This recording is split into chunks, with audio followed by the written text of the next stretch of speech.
আসসালামু আলাইকুম প্রিয় দেশবাসী, উপবাসে থাকা আমার সকল বন্ধুগণ, তাদের সবাইকে জানাই ঈদ মুবারক। আজ এই প্রবাস জীবনে আমার দ্বিতীয় ঈদ।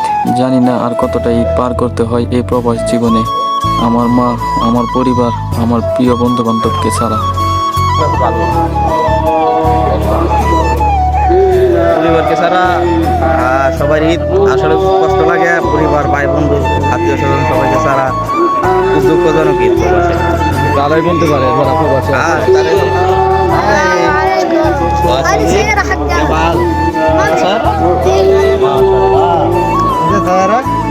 ঈদ মুবারক, ঈদ মুবারক।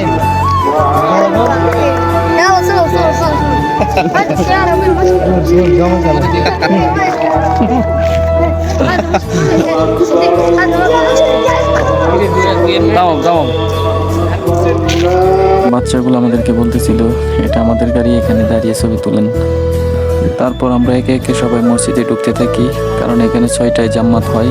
সূর্য ওঠার আগে আগে জাম্মাত শেষ হয়ে যায়। আর সৌদি আরবে বেশিরভাগ মসজিদে ঈদের নামাজ পড়ানো হয়।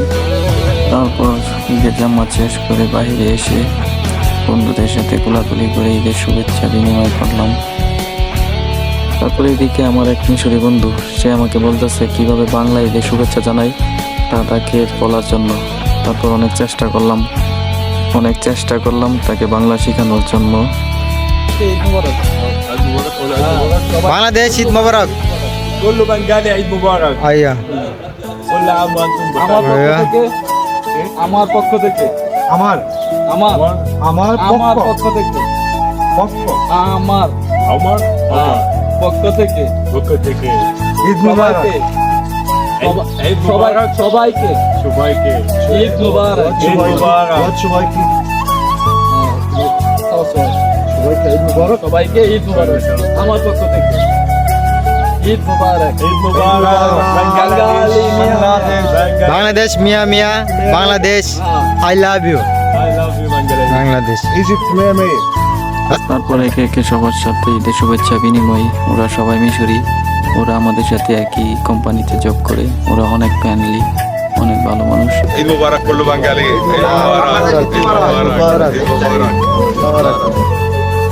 তারপরে এখানেই শেষ হয় আমাদের প্রবাসীদের ঈদ। এটাই ছিল আমাদের প্রবাসীদের ঈদ। যাদের সাথে কাজ করি তাদের সবাইকে নিয়ে সালাতের সাথে 2 রাকাত নামাজ পড়া, তারপর নামাজ শেষ করে যার যার মতো বাসায় গিয়ে কিছু খেয়ে আবার কাজে লেগে পড়া।